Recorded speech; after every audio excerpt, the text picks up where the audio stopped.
Spending 9 years in banking, one of the best skills I learned was how to spot the true markers of wealth. So in this video, I wanted to share with you 6 eye-opening reasons why you might feel like you're always playing catch up with your finances. We'll dive into the truth behind that feeling and, most importantly, how to use that feeling to your advantage. Let's get into it. Number 1, you're making upward comparisons. There's upward comparisons where we look at people who seem to have more. They might have more money, a fancier car, a more luxurious lifestyle. And then there's downward comparison where we compare ourselves to people who appear less fortunate or successful. We as humans, and I admit to this too, find it so much easier and we're naturally wired to compare upwards. But here's the thing. A lot of what we see when we look up is just an illusion. And the financial more that looks so enticing is usually carefully curated. Many people use tools and structures that make their lives and finances look far more impressive than they really are. For instance, say you and a friend both decide to budget $500 a month for your cars. You choose to buy a decent mid-range car on a 5-year finance. By the end of those 5 years, you would have paid off the car and it's yours, valued at around $20,000. On the other hand, your friend leases a car for the same $500 a month. Their car looks much nicer, and for 36 months, they get to drive around a new shiny car. But once the lease is up, they've spent $18,000 and have to return the car with nothing to show for it. Same concept applies to credit card debt. In the UK, 38% of people carry credit card debt, and in the US, it's about 44%. Many of these people fall under the debt revolver category, meaning they only make the minimum payments on their credit card balances each month. The debt keeps rolling over month after month, making it a cycle that's hard to break as they continue spending. Debt is one way of creating a facade of wealth. It's easy to look at someone else's shiny new stuff and feel like they're ahead, but often it's actually an illusion of them living beyond their means. The comparisons that really matter are with those who look at investing for their future. Look at people who put their money into personal growth, education, skills. These investments might not be as flashy or visible, but they increase a person's future value and reduce their future obligations. It's a more grounded and fulfilling approach to personal finance. Number 2, you don't know what you stand for. We compare ourselves more often when we don't know what we stand for. Although we're talking about finances, this applies to every aspect of your life. If you're constantly focused on what other people have, what they're doing, you're always going to feel like you're falling behind. And I'll give you an example. When I was about to quit my job, at the time, all of my closest friends were climbing up the corporate ladder, getting promoted, or pushing for middle management roles. A lot of them were buying their forever homes as they were stepping into the next chapter of their lives, whereas I was taking a huge step back. I decided to completely change what I was doing to study, learn, grow in a completely different direction. And although part of me was really scared, I didn't feel at all like I was missing out. I knew that the direction I was going in was going to make me so much happier. And in hindsight, I was 100% right. Because now I get to do this every day. Whereas in a parallel world, had I let that comparison control me and not known what I truly value and what matters to me, I'd be in a completely different place. Far less fulfilling for me. When it comes to your finances, knowing what you stand for and forming your own perspective is unbelievably important, because if you don't align your spending with what truly makes you happy, you're always going to feel like you're lagging behind. You might find that you have joy in getting the latest upgrades or design clothes, and that's perfectly fine. Or like me, you might find more value in experiences like travel, investing in learning, starting a business. I might not have the newest phone or the trendiest wardrobe, but I'm content because my spending reflects what matters to me. And that doesn't mean I'm locked into these choices forever. I can always change my mind and realign with new values. You might not have everything that your peers do, but you'll have what you genuinely value, and that's far more fulfilling. Number 3, you aren't learning. This concept is my favorite on the list because transforming how I compare myself to others has been life-changing. Instead of letting the question, why does this person make more money, bring me down, I ask, how are they achieving this? This shift turns envy into curiosity and growth. We often think others have it all figured out, especially when they seem wealthier or more successful. And it's easy to believe that they're just lucky or they have advantages that we don't. For years, I was skeptical about people making money online. I couldn't see how it was possible to make a living from it. But my perspective completely changed when I started learning and actually speaking to these same people. I learned they weren't just creating content. They were building brands, connecting deeply with their audience, diversifying their income streams. They were thinking outside the box in ways that I had never considered. And this is something that comparison can only offer when viewed through the lens of learning and growth. And the same goes through investing. When I talk about investing or an 8% return, a lot of the comments are like, how do you get an 8% return? No bank is paying 8% interest at the moment. You're right, it's not. But I'm not talking about keeping your money in a bank account. The S&P 500 has returned on average over 10% over the last 100 years. Across any 20-year holding period, the annual return has always been at least 4%, apart from during the worst market crash in history. And in 79% of the time, the annual return was 8% or more. And in 59% of instances, that annual return was 10% or more. When you just take some time to learn about what someone else is saying and where it's coming from, and understand how they're getting there, your perspective and your growth trajectory completely changes. By the way, if you do want to feel less stressed and more confident with your finances than ever before, I'm hosting a completely free masterclass. We cover where you need to put your money on payday and in what order, how to craft a budget that actually works, and what to invest in to get consistent returns. Completely free. If you want to check it out, link is in the bio. Number 4, you're forgetting the trade-offs. Have you ever looked at someone else's success and thought, wow, they really have it all? I know I have, and it's so easy to see someone thriving and assume they've got everything perfectly sorted out. But we often don't see the personal sacrifices they've made to get there, or the ones that they're still making to keep it all together.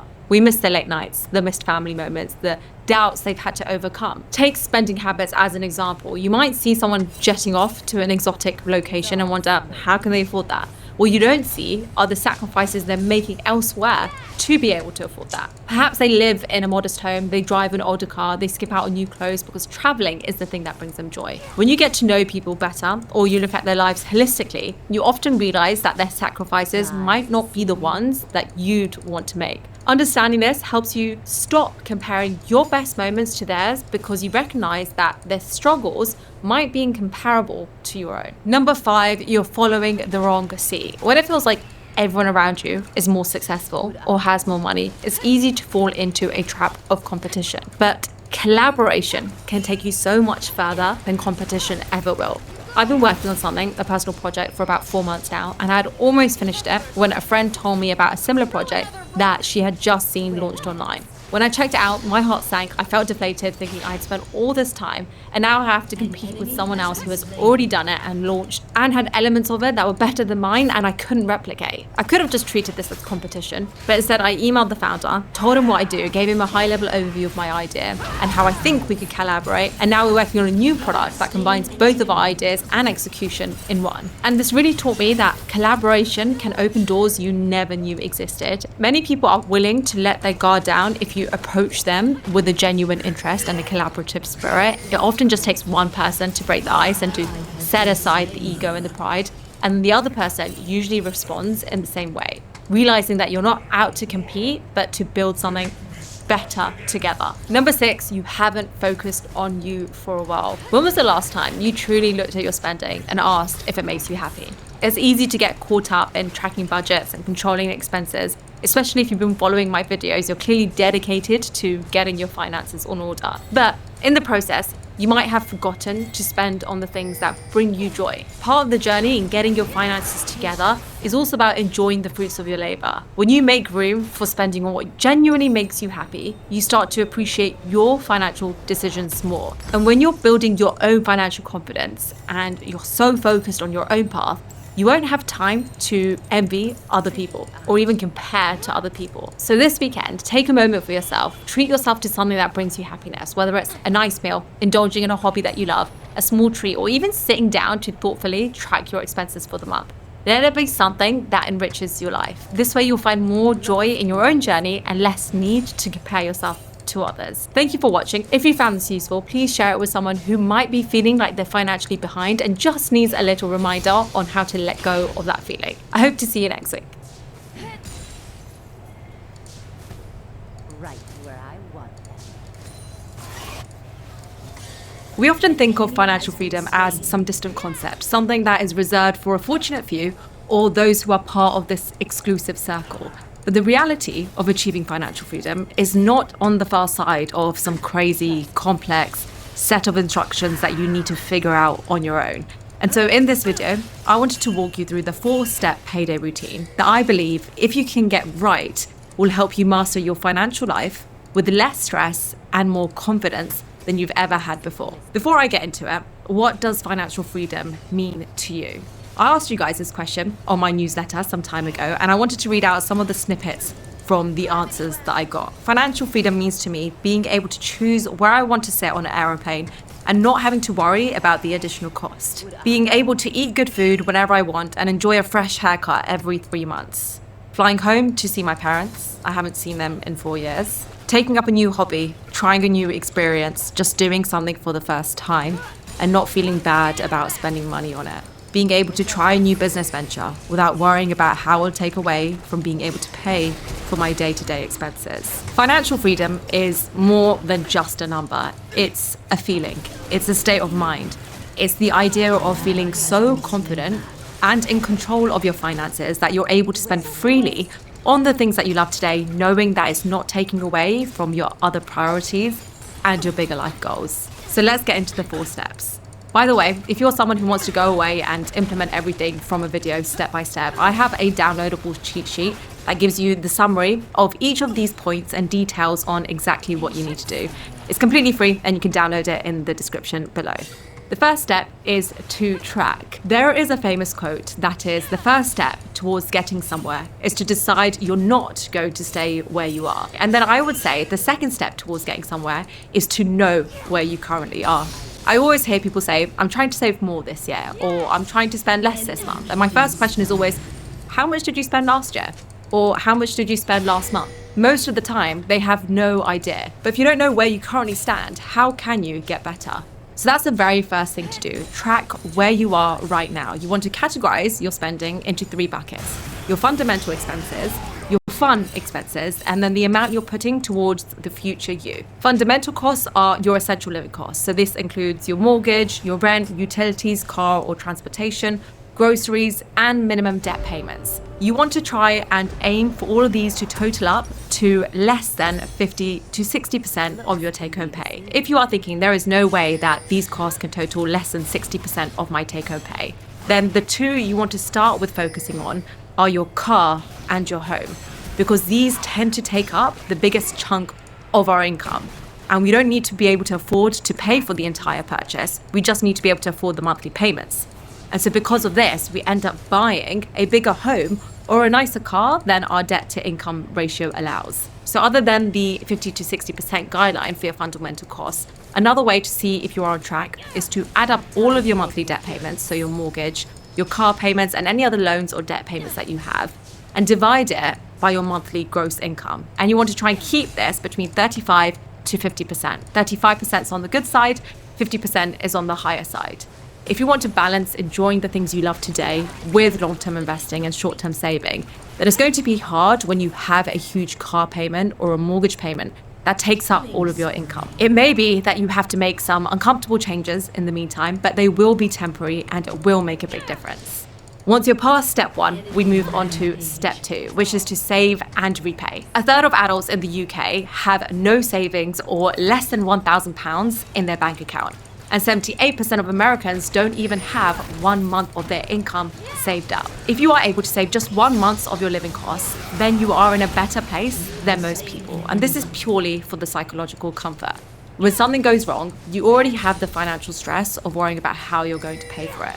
You don't want the mental stress to go with it as well. Once you've saved 1 month, then you want to pay off your high interest rate debt. Now, this goes against a lot of the advice which you probably see or hear online, which is that you should save up a 6 months emergency fund first.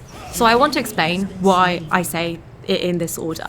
Let's say you had saved up $5,000, earning 5% interest annually, and it pays you $250 each year. Let's say you also have $5,000 on your credit cards with a high interest rate of 22%. Costing you $1,100 every year. When we compare the interest you earn with the interest you pay, you're actually losing $850 every year. To take this one step further, let's analyze what would happen in 2 different scenarios if you decided to pay off your credit card debt with your savings versus if you decided to keep both your savings and your debt. Situation A, assuming no emergency happens. If you don't use your savings to pay off your debt, you continue to lose $850 a year. Or if you choose to pay off your credit card debt with your savings, you'll neither earn nor pay any interest. So you're actually saving $850 a year. Now, situation B, an emergency happens. your roof caves in and you need to spend $5,000 to fix it. In option 1, if you didn't pay off your debt, you can now use your savings for your emergency, leaving you with no savings and you still owe $5,000 on your credit card. You'll continue paying 22% interest on that debt. Option 2, if you had already paid off your debt using your savings, you won't have the savings for the emergency anymore.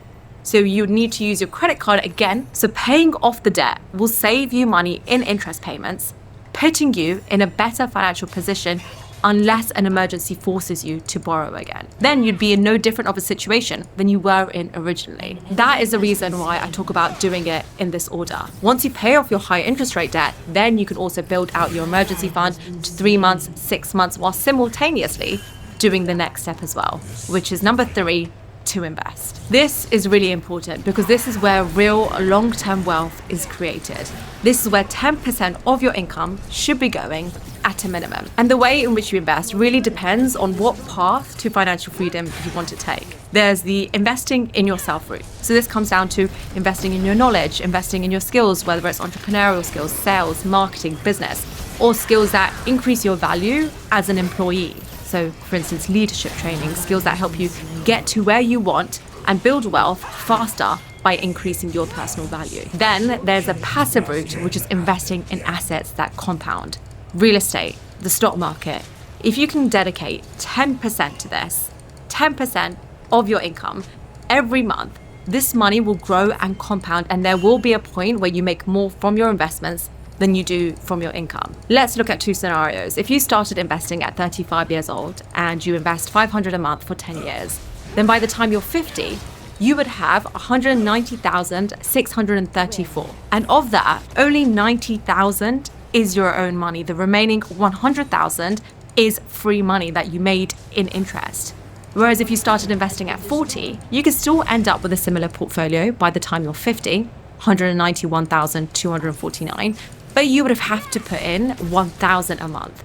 You're putting in double every month, so in total, $120,000 of it would be your own money, and then the remaining would be through interest. This is the power of compounding, and why the earlier you start, the better. You may already be doing this through your employer, through a retirement contribution, and then you also want to use tax-free accounts that are available first, and then look into taxable accounts as well. Then the 4th step is to manage. There's a famous quote by Benjamin Franklin that is, "Beware of little expenses. A small leak will sink a great ship." It's normal for your spending to rise as your income rises. It's human behavior. But if it continues to rise at the same pace, or even worse, at a faster pace than your earnings, then you're never going to break out of the cycle and feel financially in control. Yes, you absolutely deserve to enjoy the finer things in life, the beautiful holidays, the high quality items, the experiences that bring you joy. But equally, you deserve not to live paycheck to paycheck for the rest of your life. You deserve the financial freedom to walk away from a relationship that isn't serving you, or to walk away from a job that you don't like without worrying about how you're going to pay for your bills. 10 years from now, that brand new car probably isn't going to make you happy or financially free, but making the decision to invest the money today instead, invest that difference, that is going to very likely be the thing that gets you there. You want to make sure that you take the time out every 12 months to review your finances, increase the amount that you can invest, adjust your investments if you need to, and as you approach retirement, make sure you evaluate your risk appetite. Being financially free doesn't mean quitting your job or becoming a millionaire. It's being able to spend on the things that you love guilt-free, whilst knowing that your bigger life goals and your aspirations are also taking the front seat. If you really want to take the 4-step routine seriously, if you want to learn more about each of the steps that we go through in this video, and you want to take action and make sure you follow through with each of these steps, then I have a completely free masterclass available. I've included my best tips for each stage of this routine. So I include what tools to use, how to stick to good money habits, how to avoid common mistakes that most beginners make when it comes to building wealth that you want to make sure you sidestep. Again, it's completely free and the link is in the description. Thank you, and I hope to see you there. Thanks and goodbye. Enemy double kill.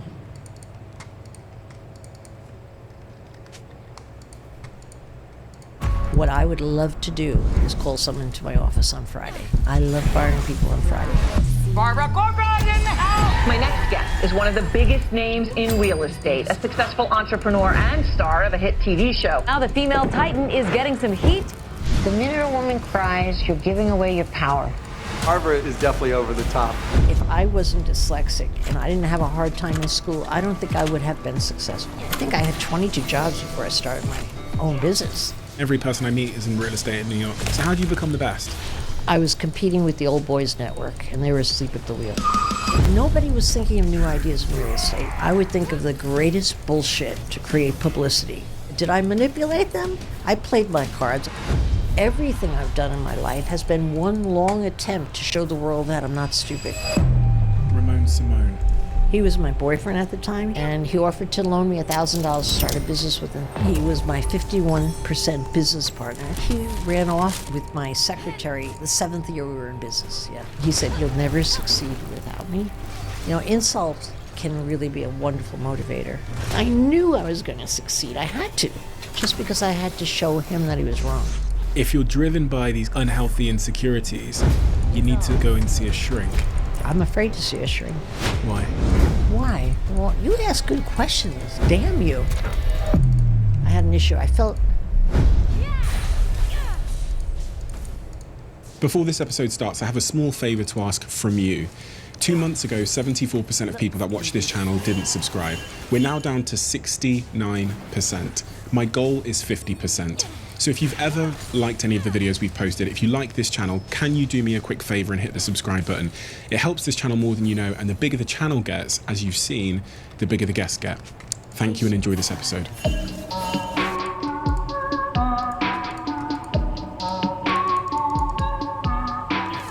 Barbara, we always start this conversation in the same place on this podcast because it seems to be inescapable that the earliest context of our lives seems to shape us in a way that then changes the trajectory of who we are, but also molds our character and really hones our motivation. So my question for you to start is, what is that context from your earliest years that I need to understand you? First off, I'd say competition. I was one of 10 children. We, of course, only had 2 parents to share. We were in very tight quarters, a 2-bedroom, and just to get the attention of a parent was very hard to do. So I think everyone in my family, certainly myself, grew up very competitive for attention, competitive to do something better than the next kid. And what also came with it, we grew up in a team. So we never knew what it was like to be alone. My idea of doing anything is who's with me? Who's with me? And I think we all, I shouldn't speak to everyone in my family, but I'll speak just for myself now. I think I'm phenomenal at building a team, but it's second nature to me. It was so easy for me to think of who would go with who wouldn't go with who would get along, who had the right task. I could just size somebody up really fast and make a great tight team. And I don't think that would have happened if I didn't grow up in a very crowded household looking for more attention and competing. That ability to suss people out and understand them, you're saying that came from having 9 siblings? I certainly think it did, yeah, because you see all kinds of dynamics when you have a crowded household. So you know who the leaders are on what category. You know who's going to squeal to the parents. You know who's going to shut up. You know who can do your work for you when you don't want to do it yourself. You know who you could smell. You develop all the talents to get life in a form that you wanted. And you come out of the household at 18 years old with a lot of skills that other kids really haven't had the opportunity to do. What about the influence of your mother and father? I was, thank God, I had a mother and father who loved us. I think that's the most important gift in life. It makes you somewhere deep inside secure if you feel loved. And I had 2 parents who loved me. And my mother was a phenomenal role model. I never saw her sleep. She worked 24/7. She just never sat down. I don't know even when she slept. I've never seen her go to bed ever in my life. And my father worked 2 jobs his whole life to support us. So we were very much influenced by each parent as needing to work hard. I mean, we were all having jobs when we were 11 years old. I think I had 22 jobs before I started my own business. Because we were out working to contribute to the family. And think about the life skills you get.